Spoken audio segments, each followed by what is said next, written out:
começar se apresentando, se você quiser também, começar uma fala, e a gente vai esperar que a Samara também cole daqui a pouco. Ok. Pode começar já? Pode sim, por favor. Tranquilo. Me chamo Renan, sou psicólogo clínico. Eu acho que vai ter em algum momento um cachorro latindo por aqui, mas enfim. Psicólogo clínico, no momento eu estou atuando na clínica, psicoterapia. De orientação psicanalítica, também sou membro da Associação Brasileira de Psicologia Social, aqui do Núcleo Amapá. Estou também como membro do grupo de trabalho Psicologia de Povos Indígenas, aqui do Conselho Regional de Psicologia. Está fazendo um trabalho aqui de tentativa de uma produção de uma psicologia pensada de um trabalho junto aos povos indígenas, mas é um trabalho inicial. A gente começou agora, o GT começou no início do ano, as atividades começaram realmente a funcionar agora em março, assim, então está bem no início da coisa. Uhum. Também sou co-coordenador do grupo de estudos freudianos, aqui também de Macapá, junto com os amigos queridos, para pensar no estudo da psicanálise aqui no Amapá também. Bom, o que eu tive para me apresentar era isso.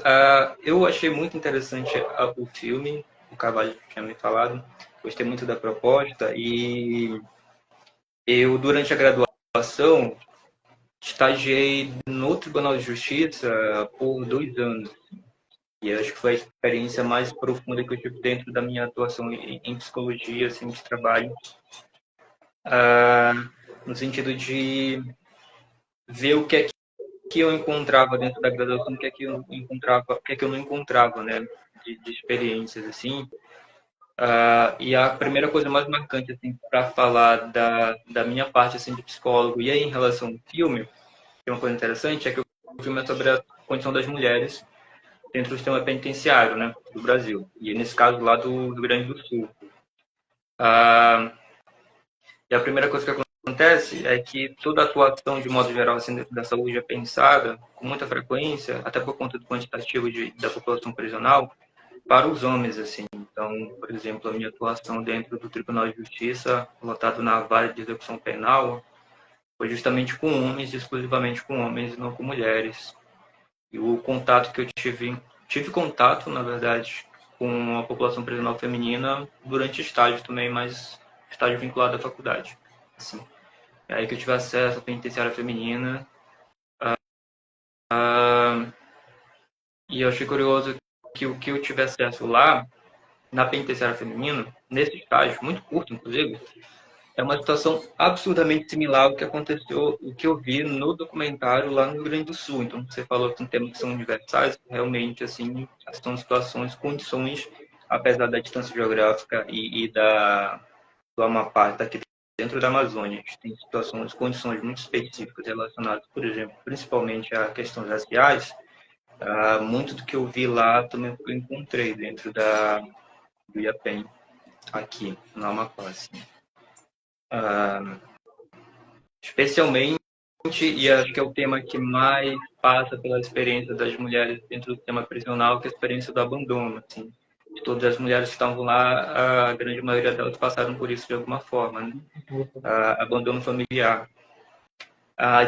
Teve uma fala, eu acho que era uma psicóloga assistente social durante o documentário, que eu achei muito interessante, que ela falou da desintegração familiar. Eu achei muito interessante ela usar esse termo de desintegração, que denota um processo que vai realmente acontecendo a partir do momento que existe uma denúncia, existe a abertura de um inquérito policial, depois o MP faz a denúncia, e a gente tem a mulher vai presa, às vezes provisória, e aí tem a questão da demora, da morosidade da justiça. A população prisional provisória é muito grande, assim, em questão de números, a nível de Brasil. E aí a gente tem acompanhado com isso a desintegração realmente dessa família, esse afastamento dos filhos, principalmente. A gente viu que todas as mulheres que estavam lá têm filhos. Abandono, sobretudo por parte dos maridos, dos companheiros, mães, pais, enfim, parentes. A gente tem essa separação, essa ruptura, que causa um dano muito forte, emocional, psicológico. Mas eu acho que isso é uma pontuação que eu queria falar mais para frente. Assim, para a Samara também, que eu acho muito interessante de se falar. Bom, Pois é. tem uma coisa que eu achei interessante, e aí só para situar, é que no final do documentário, ele fala, é de 2023, se não me engano, né, o documentário? Sim. Pois é, e aí ele fala que a população prisional está ali em torno dos 45 mil, né?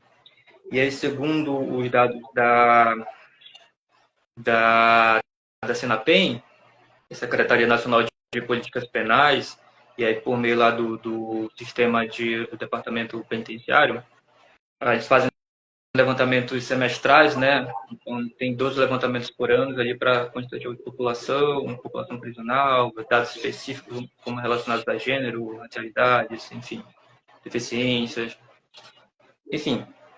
E aí o último levantamento agora desse primeiro semestre de 2024, a população prisional não, a população feminina em cumprimento de pena no Brasil hoje, a gente está em 50 mil, então a gente já tem um aumento considerável em relação ao que foi coletado durante o documentário, né? De 45 mil a gente tem um aumento. E aí desses 50 mil, a maioria está em celas físicas, né? Em penitenciárias ou em delegacias, enfim, em alguma cela de departamento prisional. E a outra parte está em prisão domiciliar, assim, dá 28 mil em celas físicas, 21 mil em prisão domiciliar. No Amapá, a população prisional é menor, mas também é muito grande, teve um crescimento, inclusive, muito vertiginoso em relação ao último semestre, ao semestre retrasado, na verdade, passado. O segundo semestre de 2023, no caso. Porque a população prisional naquela época de mulheres estava em torno de... Deixa eu ver aqui, eu acho que eu anotei em algum lugar.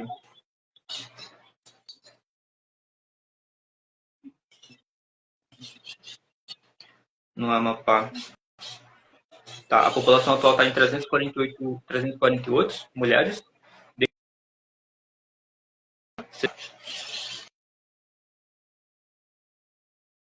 E a população prisional anterior a isso, no segundo semestre de 2023, estava na casa dos 177, não, 270 por aí, mulheres. Então a gente também tem um crescimento muito grande.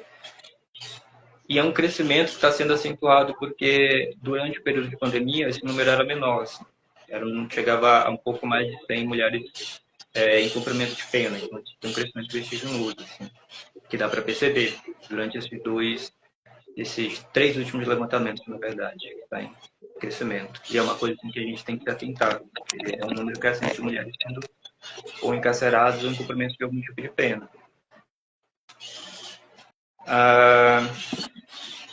Bom, eu acho que por enquanto era isso, só para situar em questão de dados, eu acho importante assim, a gente se atentar para essa questão do crescimento da população prisional no Brasil, especialmente de mulheres, mas a nível quantitativo total, relacionado a homens e mulheres, também tem um crescimento, e aí esse crescimento é anual, semestral, no caso, de cada vez mais pessoas, mulheres sendo encarceradas, sendo presas por algum tipo de crime, geralmente relacionados a crime de drogas, ou furto, geralmente furto simples, que é aquele que não envolve o uso de, por exemplo, de ameaça ou de alguma arma, enfim.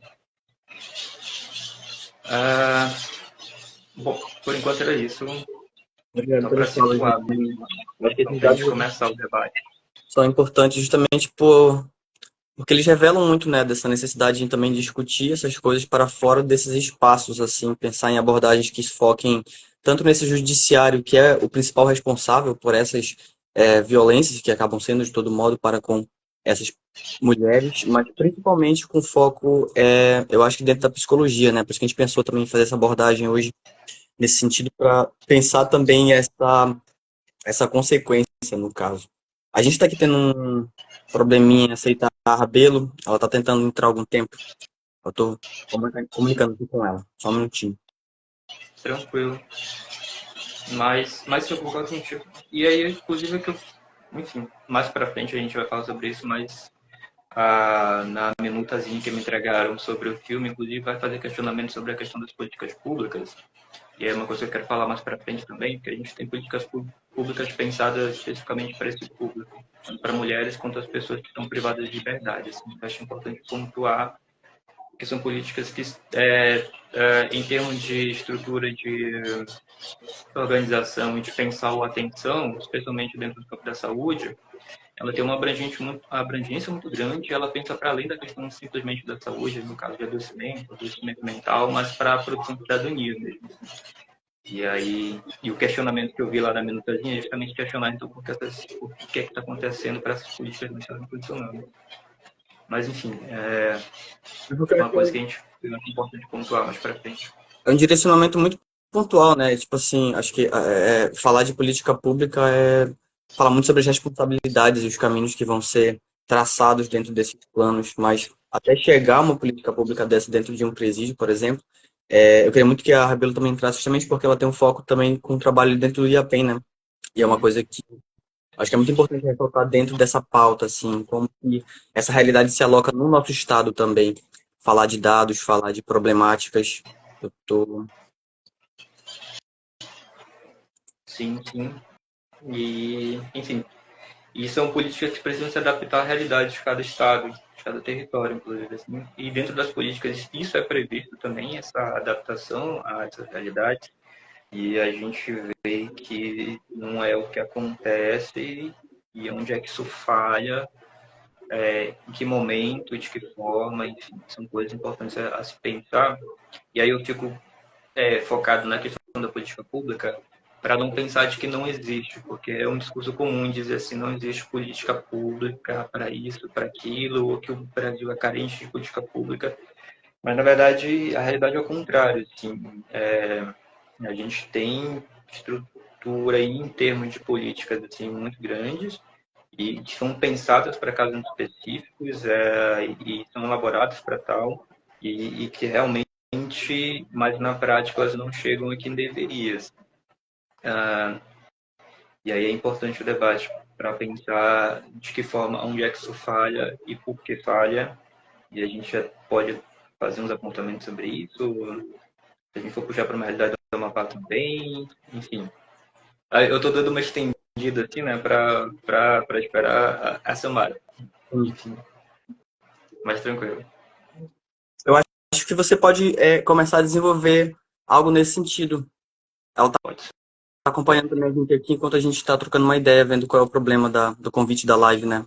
Ela manda a solicitação, Tranquilo. mas não aparece aqui, enfim. Bom, eu acho que, na verdade, pontuar primeiro uma coisa do filme, para não esquecer do filme.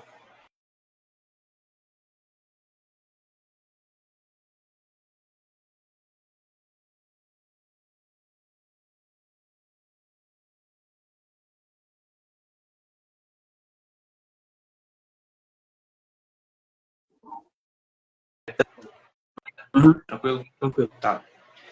E ele já começa justamente com um pai e uma filha na porta da penitenciária, né? E ali falando da situação da esposa dele, da mulher dele, e que ele vai sempre lá fazer as visitas, enfim. Que é uma realidade diferente do normal, normal muitas aspas, da realidade das mulheres dentro do sistema penitenciário, né? Que é justamente o contrário, que seria do abandono, assim. Justamente para aquilo que eu falei no começo, dessa fragmentação que é trazido dentro do documentário da relação familiar. E eu achei interessante começar por aí, de que é uma realidade menos comum na vida dessas mulheres. Assim, de elas terem esse acompanhamento, essa disponibilidade, essa atenção dessa família, que na maioria das vezes é outra. Assim, é de abandono, de descaso, de julgamento.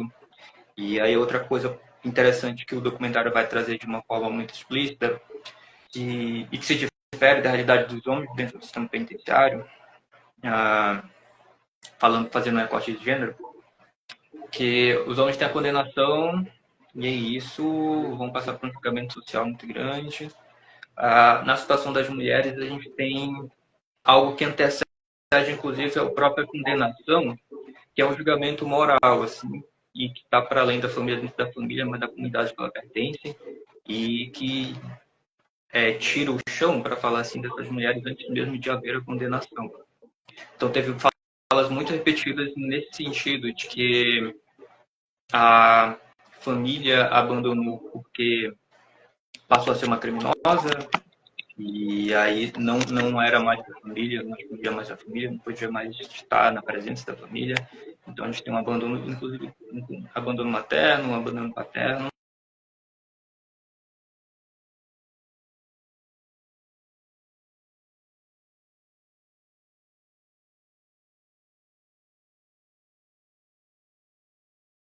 O número de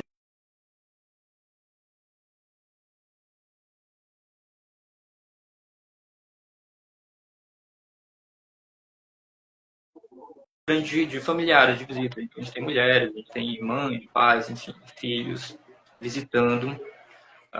E foi uma coisa que eu encontrei aqui também no Amapá, na minha experiência de estágio.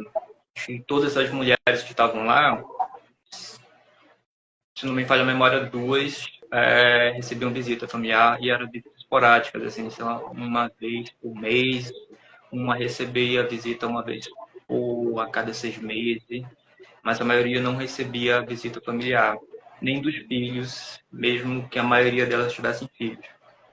Que é uma outra situação também, né, de que é trazido no documentário, porque todas as mulheres que estavam lá são mães, algumas gestantes, outras com uma quantidade de filhos, em média, de 3 filhos, né, dessas mulheres. E aí é uma realidade presente aqui no Amapá também. De modo geral, dos dados do CISDEPEN, a gente tem hoje 15 mil, mais de 15 mil mulheres com filhos dentro do sistema prisional. No Amapá, esse número está em torno de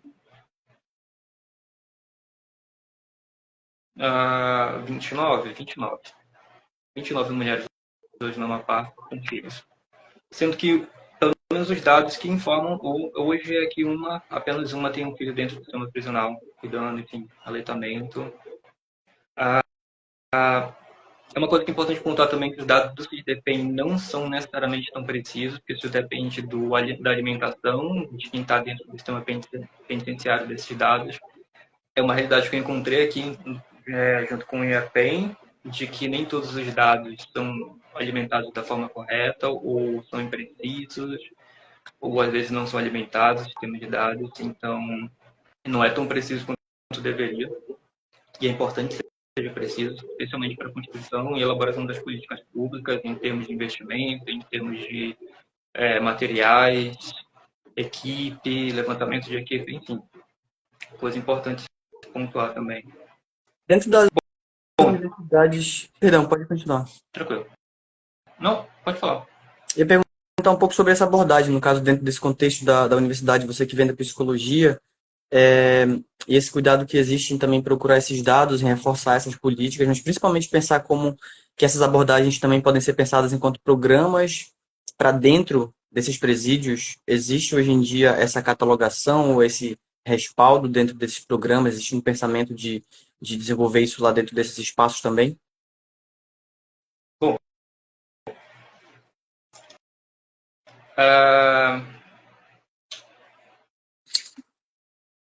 acho que a resposta seria sim e não seria uma resposta não tão precisa nesse sentido, no sentido de que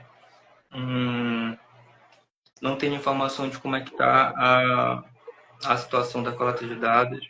O que eu posso dizer é que esses dados são pensados, como eu falei, de levantamentos semestrais, e esses dados são levantados justamente para a gente estabelecer o cumprimento dentro da política prevista para as pessoas que estão cumprindo pena privada de liberdade. E a gente tem uma política específica para isso, que é a Política Nacional de Atenção Integral às Pessoas Privadas de Liberdade, a PNAD. Uhum.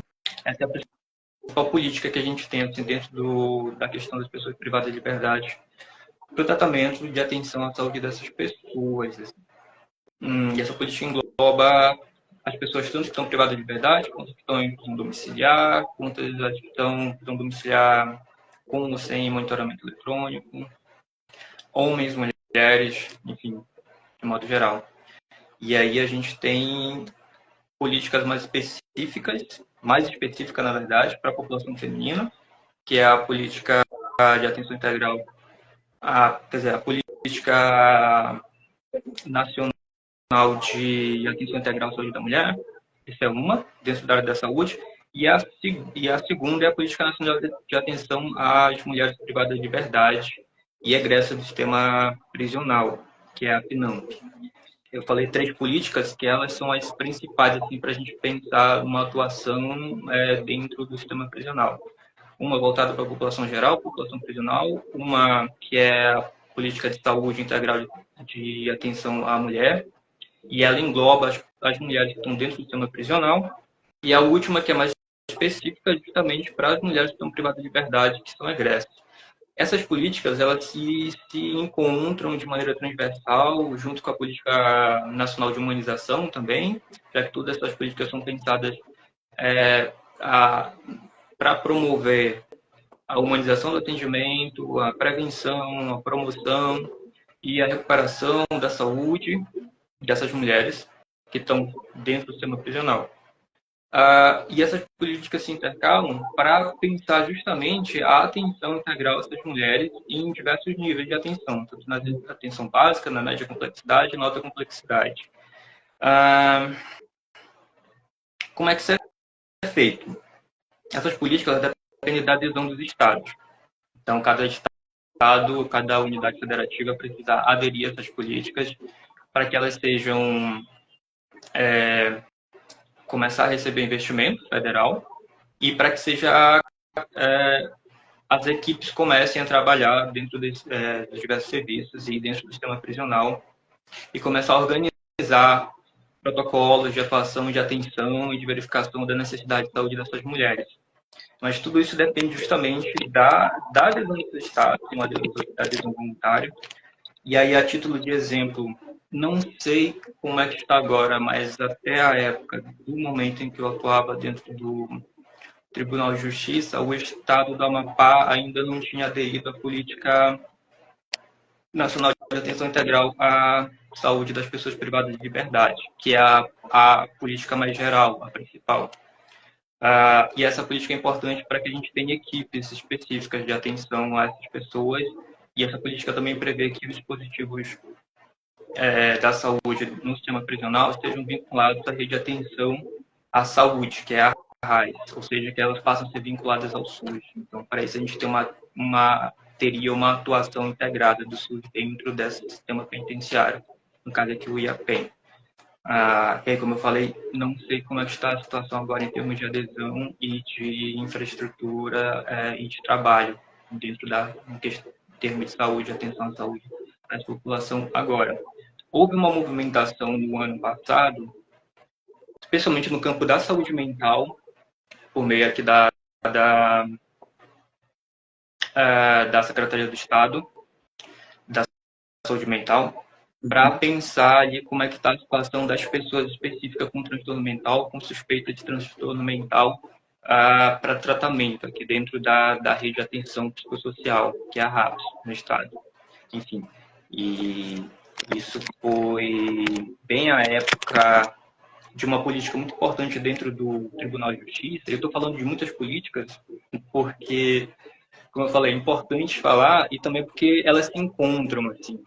E aí tem uma política importante que foi lançada em 2023, que é a política antimanicomial do Poder Judiciário, instituída pelo CNJ, que ela vai pensar a atenção à saúde, integral à saúde justamente das pessoas com transtorno mental que estão dentro do sistema prisional.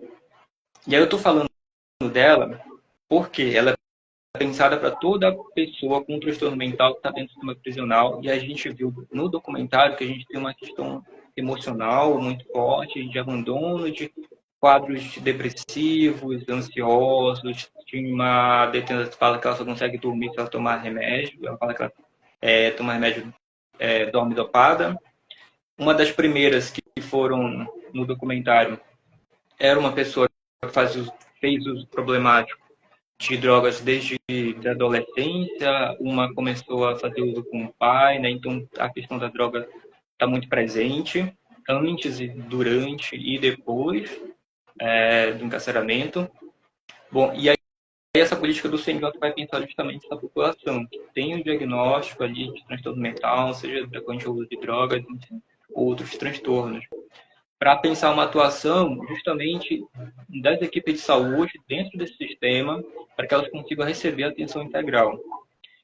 Essa política dentro do CNJ é um pouco diferente das outras que está a nível federal, porque ela é instituída e todos os tribunais de justiça são obrigados a aderirem a ela. Então, a gente está num processo, os tribunais estão em processo de reforma, de construção de planos de atuação para que se efetive essa política, mas também depende de uma articulação intersetorial junto com os poderes aqui, tanto secretarias municipais quanto estaduais aqui de saúde, que é talvez um dos maiores gargalos nesse sentido, de uma efetivação dessas políticas públicas que existem, que a gente consiga ter uma atenção a essas mulheres, especialmente aqui na penitenciária feminina, na parte da feminina, que é a FOPEF, para a gente consiga pensar uma atuação efetiva dentro dessa penitenciária. E aí eu estou falando num sentido mais geral mesmo, primeiro, de como é que essa política pode entra ou deve entrar e como é que ela se articula. Porque, enfim, elas existem e precisam ser articuladas e os estados precisam aderirem a ela e precisa ter uma comunicação entre estado e município para que não ocorra quadros que já existem, na verdade, de desassistência. Assim. Isso pensando dentro das políticas de saúde, mais voltado para a minha área. Enfim. Interessantíssimo. Assim, a gente está tentando respaldar isso aqui, né? Porque são falas que, de todo modo, tem que ter esse cuidado. E principalmente focando nesses temas específicos, porque não só ver o filme evidencia essas coisas, como também são realidades que estão muito próximas, assim. Principalmente de regiões mais periféricas, em que nós, quando levamos essas discussões, a gente também entende que são necessidades básicas de pessoas que estão morando lá também. As pessoas que têm ou não acesso a essas discussões, ou passam por esses contextos também, elas também têm que ter esse palco. O filme em si, eu acho que ele faz um papel muito importante de talvez evidenciar a falha, né, dessas políticas públicas ou as aplicações delas dentro desse sistema, mesmo que não o nosso assim local. E como de novo você colabora muito comentando sobre esses dados, assim, como que elas têm esse direcionamento e como que elas poderiam ser aplicadas no caso. Eu acho que uma das maiores problemáticas que existe dentro ali é justamente, primeiro, qual o papel dessas políticas públicas e principalmente como que essas instituições sociais elas podem meio que, ou deveriam pelo menos, né, estar cerceando esse processo e não estão, no caso. E aí, Renan, a gente pensou aqui de pontuar uma fala específica sua, e aí, como a nossa debatedora ela não está conseguindo, porque ela vai ter um compromisso agora às 18 horas, a gente queria terminar aqui com você agora, tentar fazer com que ela entrasse, desse mais falas, e aí, se possível, caso você tenha ainda o tempo disponível, voltar para complementar também. Sim, tá, tranquilo. Tá bem. Tranquilo. Aí eu Tá ok. vou tentar aceitar ela aqui. Beleza.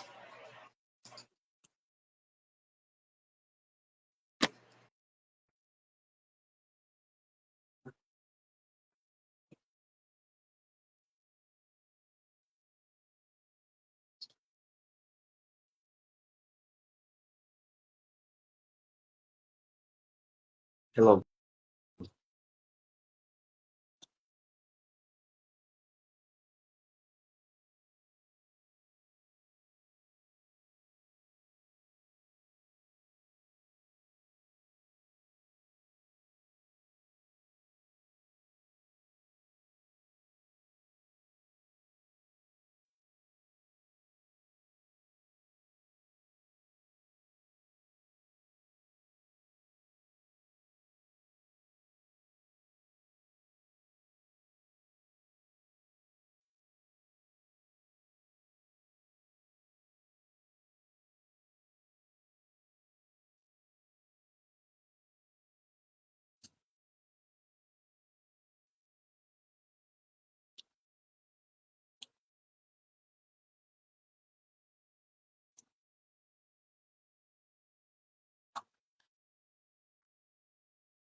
E aí, Skip, manda boa.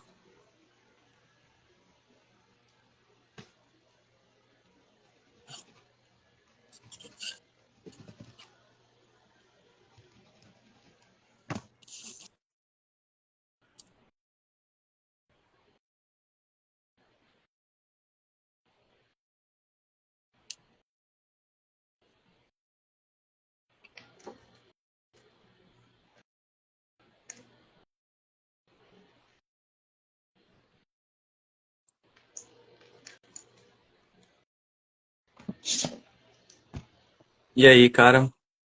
Opa, Então, a Samara comentou mesmo que ela pediu desculpas, né? Ela teria esse compromisso agora às 18 horas. A gente estava tentando antecipar essas falas um pouco para ali para as 17 mesmo, para dar um tempo legal para ela participar e eventualmente pontuar, principalmente em relação a essas políticas públicas que a gente tem comentado, como que na prática elas estão servindo aos trabalhos que ela tem desenvolvido lá dentro com as mulheres do IAPEN.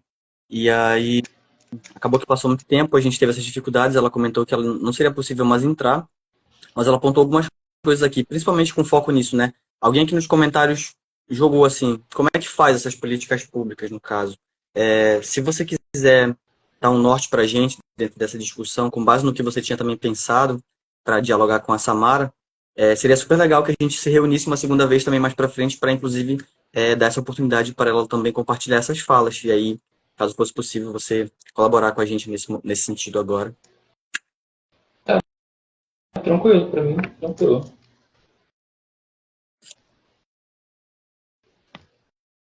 Mas no caso, para me responder a pergunta feita agora, João? Sim, nossa colega Espírito Ara estava nos comentários aqui comentando, né?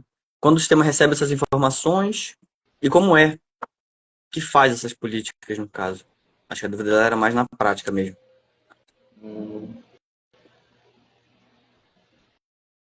No caso, como faz a nível institucional.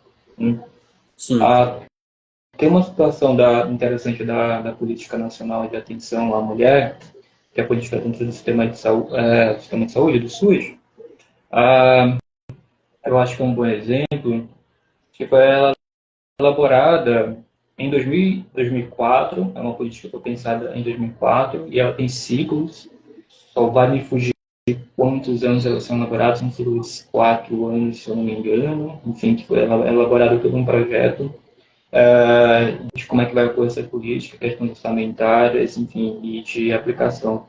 Mas o que é interessante é que anterior a essa política nacional de atenção integral à saúde da mulher, existia um plano de atenção à saúde da mulher, que ele é de 1980, teve início em 1980, por aí.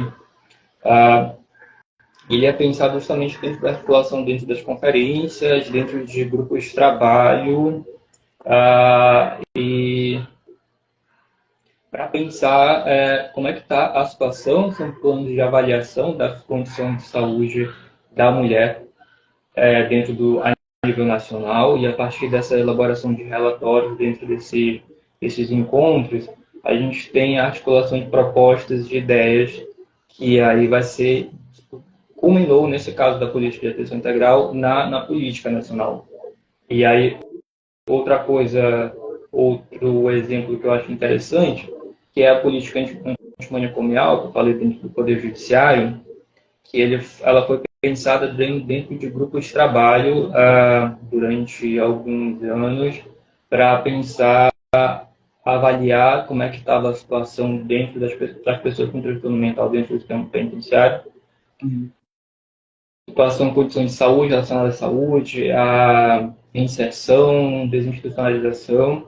A partir desse grupo de trabalho, a gente tem a elaboração de um plano ali de trabalho, e a partir dele tem o desenvolvimento da resolução que institui a política.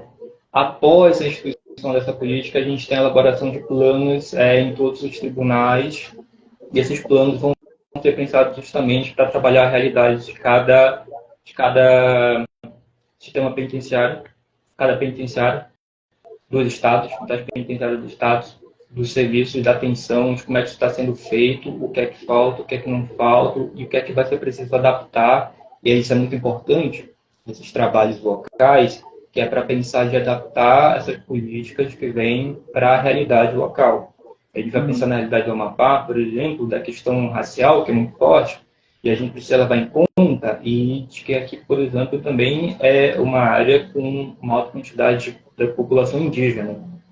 E aí, por exemplo, a gente poderia pensar como é que existe mulheres indígenas dentro da penitenciária, é um público diferente, de que forma a gente poderia trabalhar, a gente vai trabalhar isso. Essas mulheres, quem são essas mulheres? São mulheres gestantes, são mulheres negras, são mulheres pobres, tem família, não tem família, elas são do município onde a penitenciária está ou não. Isso é uma questão aqui no Amapá muito frequente, que muitas dessas mulheres são de outros municípios, por exemplo. Então a gente tem um distanciamento familiar grande. E for pensar uma política de atenção à saúde, de uma atenção integral, essa família precisa estar presente.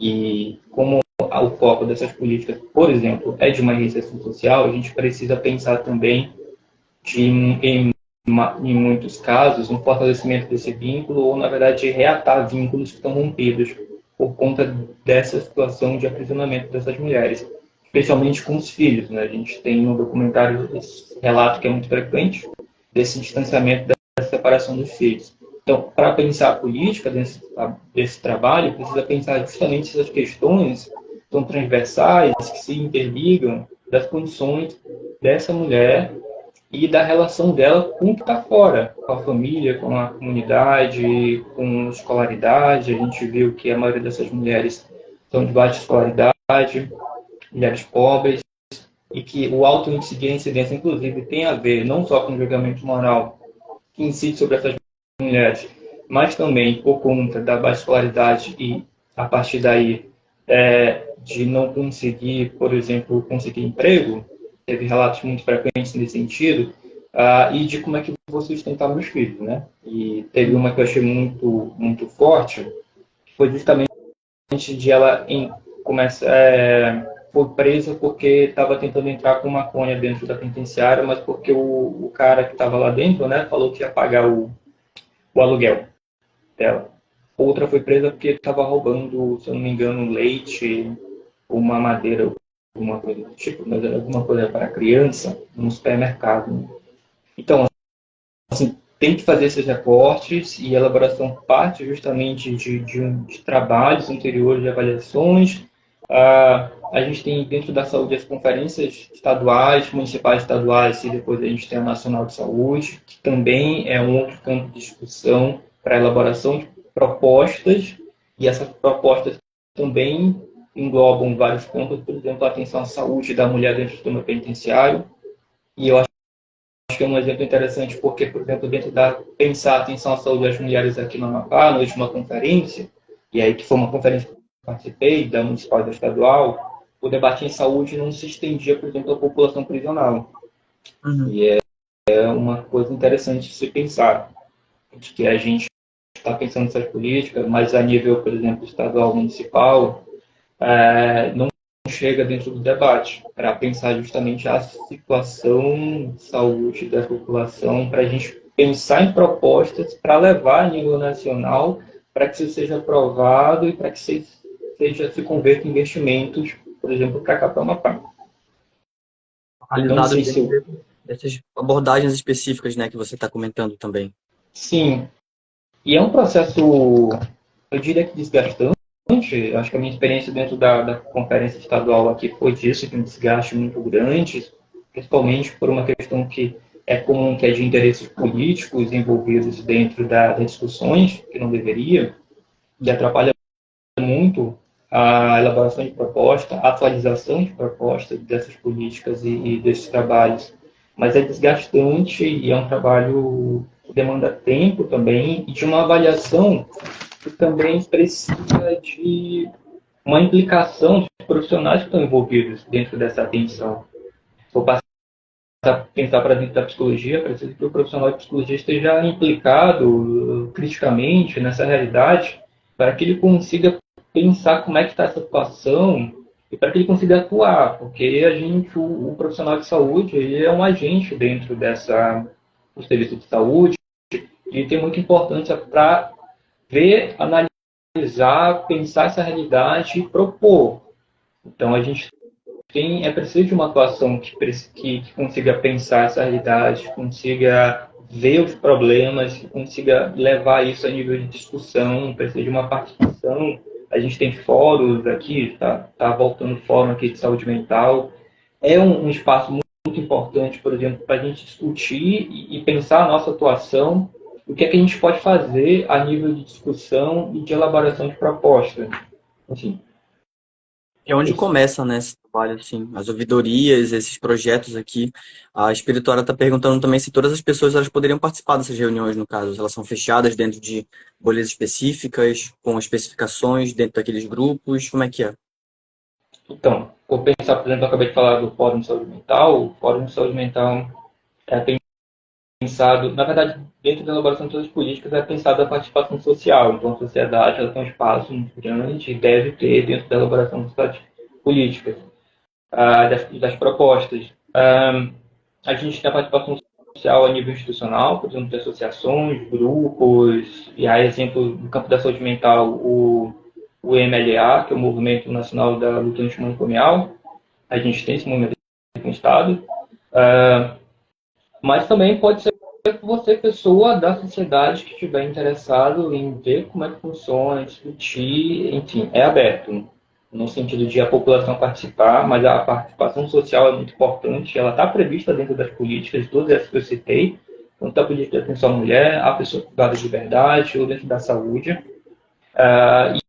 E é pensado também o fortalecimento justamente dessa participação social. A gente teve na última gestão do governo federal uma tentativa de enfraquecimento da participação social em vários níveis dentro das políticas, e agora a gente tem uma retomada de novo dessa participação, mas é muito importante que a população participe, e aonde for barrado que ela participe, é importante que ela vá lá e meta o pé, porque a gente não consegue construir política sem quem é afetado e quem vai estar disposto esse serviço, que é a população. Sem dúvida. Acho que a gente está chegando daqui a pouco a quase uma hora de fala. Eu acho que até então a gente foca muito dentro dessas políticas públicas, né? Principalmente porque, de novo, é onde começam esses pensamentos, parte da sociedade, parte do Estado, parte dessas pessoas que são chamadas para participar dentro dessas rodas. Você comenta muito sobre essa importância do psicólogo, dessa formação, dessa visão e como saber tratar esses temas tão delicados. E eu queria perguntar, assim, diretamente mais para você, dentro desse contexto do filme, é, você citou aquela primeira cena, né, do pai ali com a criança e tal, eles sempre vão ali na janela e tal. E eu fico pensando muito naquela última, acho que é uma das últimas cenas em que a moça ela finalmente reencontra os filhos, assim, é um momento muito, caramba, muito poderoso e muito pesado, ao mesmo tempo que tem muitas, é um misto de sensações, assim, eu imagino, né, tanto para aquelas pessoas que estão ali naquela filmagem, quanto para pessoas que estão observando, estão consumindo aquela imagem, assim. Uma das perguntas que estavam para ser sugeridas dentro do debate se voltava especificamente para isso. E eu queria perguntar para ti, dentro dessa especificação da tua atuação e da observação que você já fez até então também desses processos, como que você acha que a gente pode, assim, primeiro falar sobre essa problemática, primeiro falar sobre de onde parte, onde deve começar, como deve ser seguido, mas mais especificamente sobre a saúde mental dessas mulheres, assim, dentro da abordagem da psicologia e a partir dela, né, com a sua visão. Você poderia comentar um pouco a respeito, para a gente dar uma amarrada nessa parte, relacionada principalmente, né, a essas cenas tão pesadas, assim, tão poderosas dentro do filme? Eu acho que a primeira coisa que a gente poderia pensar dentro do campo da saúde mental é de não pensar na psicologia como uma centralidade, no sentido de que a psicologia ela não é central para a gente pensar a saúde mental dessa população específica, para falar dessa população específica. No sentido de que, não estou dizendo que a psicologia não é importante, mas de não cair no risco de pensar de que como se a saúde mental ela partisse justamente ali de uma centralidade nessa psicologia para pensar uma articulação com, vamos dizer assim, melhorar a saúde mental dessas mulheres, que não é assim. Aí eu já falei das políticas, elas são pensadas justamente para pensar a um nível de saúde, mas quanto questões sociais e de inclusão. Mas aí, dentro do trabalho da psicologia, é importante, e eu acho muito importante, de que esse profissional, de que a psicologia enquanto tal, pense na questão psicossocial dessas mulheres, no sentido de que, naquele momento, o que a gente pode perceber dentro do documentário sobretudo, está relacionado a um sofrimento relacionado à ruptura de vínculos, a esse encarceramento, e anterior a isso, o que levou elas àquela situação, que é uma situação de vulnerabilidade social, assim, muito grande, de violência. A gente percebeu que em todas as histórias o que está presente, e eu acho que o assistente social, uma das assistentes sociais falou, é que na realidade dessas mulheres que estão ali naquela situação, todas sempre tem um homem envolvido ali. Elas passaram de algum momento por uma relação com um homem, seja um pai, um padrasto, um marido, um namorado, enfim. E que culminou justamente numa relação muito violenta, de uma produção de violência. Então a gente está falando ali de uma produção reiterada de violência, e é importante a gente focar, se for pensar de um trabalho de atuação, justamente nessa questão aqui, nessa questão relacional, dessa dinâmica familiar, sempre muito violenta, e que empurra essas mulheres para uma situação de vulnerabilidade, de falta de um apoio e de uma rede social sólida, e que acaba que termina justamente nessa situação de encarceramento. A gente pode pensar em livros para isso, mas eu não vou entrar nisso, porque o documentário em si não faz, mas se eu pensar para a realidade da Amapá, a gente tem que ter um recorte racial, e em momentos do documentário é feito por uma egressa, uma prisional, não, ela fala que sofreu racismo, e é o Rio Grande do Sul, a gente viu que tinha muitas mulheres negras dentro do documentário, apesar de ser um estado com maioria branca. Sim. Mas, no campo da atuação, justamente pensar essas questões anterior, por exemplo, a pensar numa questão de transtorno mental, e de CID, de DSM, e de que a gente deve focar numa recuperação dessa saúde baseada numa superação desse transtorno mental. O que a gente vê nessas mulheres a nível de adoecimento mental, de transtorno mental, que é o que vai ser usado dentro da nomenclatura dentro da saúde, de modo geral, a gente vai estar pensando apenas uma consequência daquilo. É aquilo que aconteceu depois de toda aquela situação de uma produção reiterada de violência que marca, na maioria dessas mulheres, desde a infância ou desde a adolescência. E que se perpetua durante a vida adulta, e às vezes uma questão transgeracional envolvida. Uma das detentas falou que a mãe dela também foi presa, que ela cresceu, nasceu dentro da prisão, saiu e retornou, e agora está sendo mãe dentro da prisão. A gente tem um ciclo ali assim, que se repete, de desassistência, de desamparo, de falta desse apoio em vários níveis, tanto institucional, quanto familiar, quanto da sociedade. Enfim, então a gente volta a uma questão mais anterior, que é justamente essa questão relacional, essa questão de vulnerabilidade social, e para pensar um trabalho em resgatar quanto for possível desse vínculo. Então, a gente está falando de um vínculo também familiar, mas também em sentido comunitário. E de novo, se é previsto dentro das políticas. Eu estou repetindo que é preciso resgatar os sentidos dessas políticas, porque elas norteiam todo um trabalho, para não pensar de que não existe uma orientação de como se fazer, porque a gente vai ler como é que está disposto, isso está lá. Então, não é um trabalho do zero, apesar de que muito desse trabalho precisa ser criativo, no sentido que são realidades distintas, que a gente vai precisar pensar criativamente, a falta de palavra melhor, a situação de cada mulher, e pensar e articular como é que a gente vai fazer isso para prestar uma atenção a nível integral. Não sei se eu respondi, mas é isso. Muito obrigado, cara. Acho que é isso. Acho que é muito importante, né? Como você comenta e pontua também, que de fato essas violências elas começam muito antes, né? Acho que de fato tentar encontrar um fio de meada que leve até esse princípio, porque são coisas que se tornam os ciclos, no caso que a gente está vendo, serem representados ali nos documentários, nos relatos, assim, essas desigualdades estruturais relacionadas principalmente com esse, que é um outro foco do filme, né, o impacto na maternidade, e principalmente que, sendo um estado em que a gente tem que alocar esse tema e pensar sobre essa vulnerabilidade, sobre a questão da população negra municipal, estadual, enfim,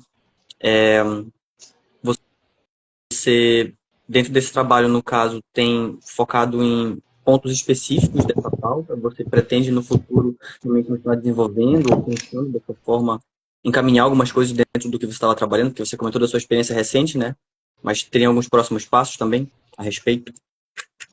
Cara, eu ter trabalhado ali muito próximo ao sistema prisional, apesar de que a minha prática dentro do Tribunal de Justiça foi voltada a uma população específica, que foi pessoa com transtorno mental, em cumprimento de medidas de segurança, internadas ou não, assim, é uma outra questão antimanicomial, que gera um interesse dentro da graduação, enfim, foi meio que muita coincidência, mas eu também não gostava de pensar sistema prisional, enfim, né? Era uma coisa que eu não queria saber. E aí isso se reflete muito justamente o interesse por pensar dentro da psicologia, assim, desses estudantes, desses profissionais da área de trabalho. O foco está geralmente em clínica, ou um trabalho dentro da saúde, mas dentro da saúde geralmente hospitalar, ou dentro das UBS, das unidades básicas de saúde, enfim. Mas populações que a gente pode chamar de populações de minorias sociais, ou que estão situações graves de violência, grave vulnerabilidade, é um público mais de menor interesse, eu poderia dizer, dentro da psicologia de uma atuação, pelo menos dentro da minha realidade que eu encontrei aqui. E meu interesse inicial era justamente o trabalho dentro da socioassistencial, assim, mas não dentro do sistema prisional. Tenho interesse, sim, na verdade, de voltar a trabalhar dentro do sistema penitenciário, especialmente com a população com transtorno mental, que eu falei, assim, especialmente adolescentes também, enfim. Mas o meu interesse é justamente para pensar uma produção de uma psicologia politicamente aplicada, eticamente aplicada, e criticamente aplicada, justamente porque eu penso que é justamente nessas situações onde a gente encontra o sujeito que está no limite da vulnerabilidade, que sofre desassistência e violência de todos os lados, é que a gente pode realmente pensar numa atenção dentro do campo da saúde, dentro da saúde mental, seja verdadeiramente, que possa pensar verdadeiramente uma produção de uma outra realidade, uma realidade em que a gente possa articular com vários setores, com vários campos, não pensar numa psicologia isolada,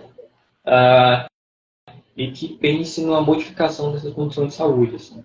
Eu penso que é um trabalho muito difícil, muito complicado, especialmente em várias questões, enfim, capitalismo comendo solto, neoliberalismo, mas eu acho muito importante assim, a gente pensar trabalhos dentro dessas realidades, porque eu não consigo ver uma psicologia e uma saúde mental, ou uma saúde de modo geral, que funcione sem pensar num trabalho de uma certa, para usar a palavra que foi usada lá, desintegração de certas estruturas, de certas lógicas de pensamento, para a gente construir uma outra coisa, com uma outra realidade, uma outra proposta.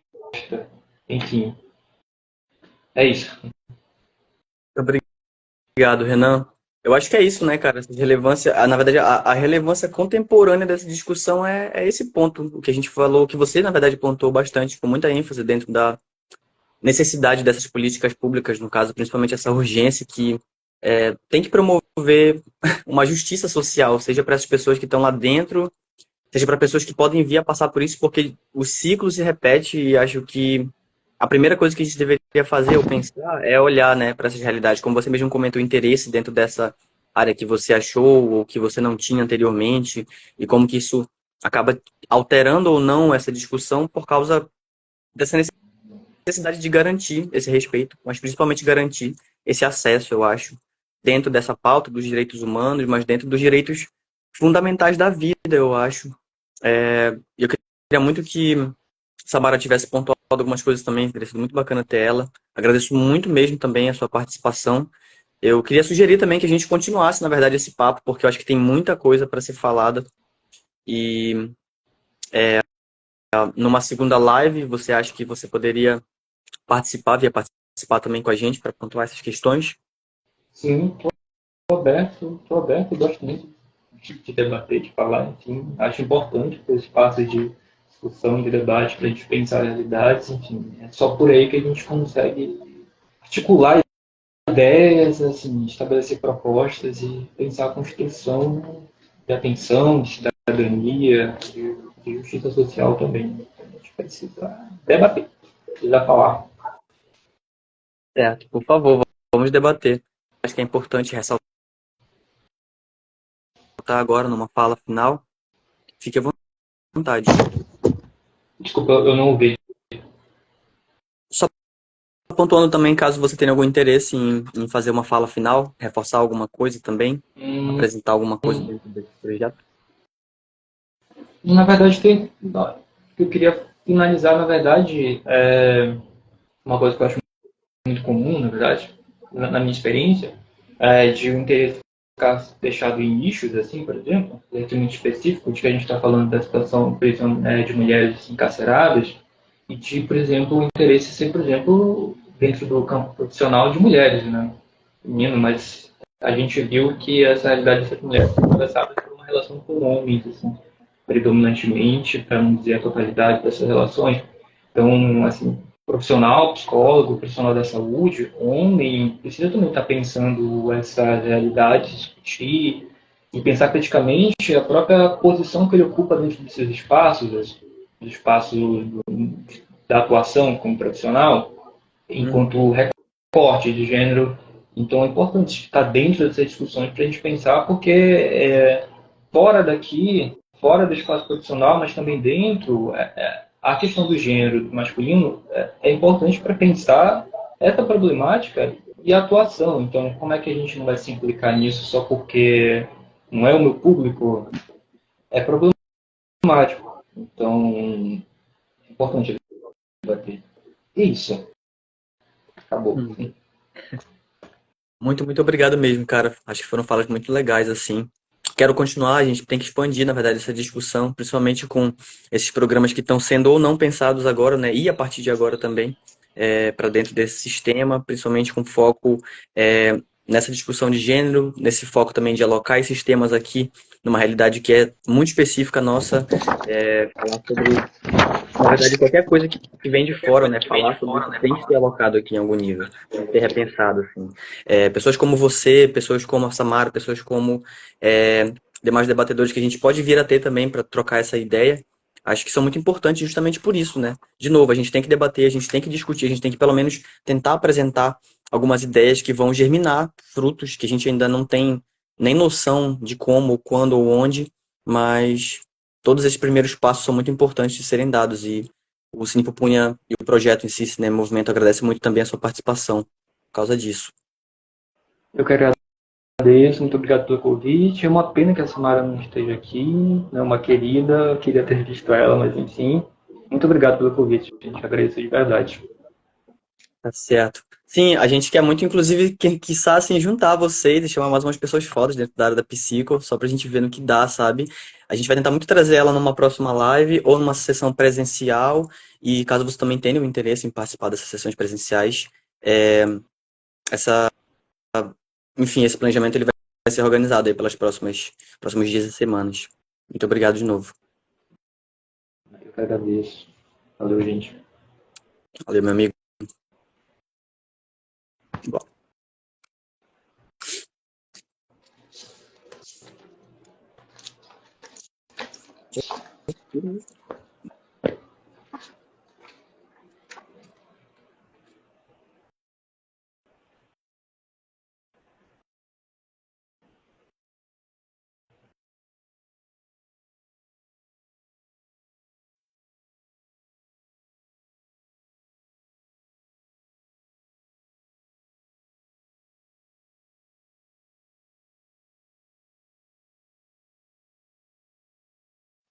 Opa. Então, gente, acho que é isso. essa foi a segunda live de uma série de 5 que a gente teria que executar dentro do programa do Cinema em Movimento, que é um programa, de novo, organizado pela MPC Filmes e pelo ICEM, órgãos lá do Rio de Janeiro que tentam todos os anos levar esses filmes, essas curadorias de projetos com foco em direitos humanos para o país inteiro. A gente tem ainda mais 11 ou 12 sessões presenciais para executar daqui para dezembro. Temos entrado em contato com alguns professores para justamente também tentar levar essas discussões, esses temas, essas pautas, encontrar esses debatedores interessados, não só dentro desse âmbito da universidade. A gente tem essa live que é muito acessível para justamente deixar essas pautas levantadas, essas coisas salvas, mas principalmente tentar germinar um pouco de ideia a partir também do que o olhar do audiovisual pode trazer para essas problemáticas e principalmente para essa urgência de justiça social que existe dentro das temáticas dos direitos humanos e que por isso são não só universais como atemporais, para o bem ou para o mal. Agradeço a todo mundo que participou e a gente se vê logo mais.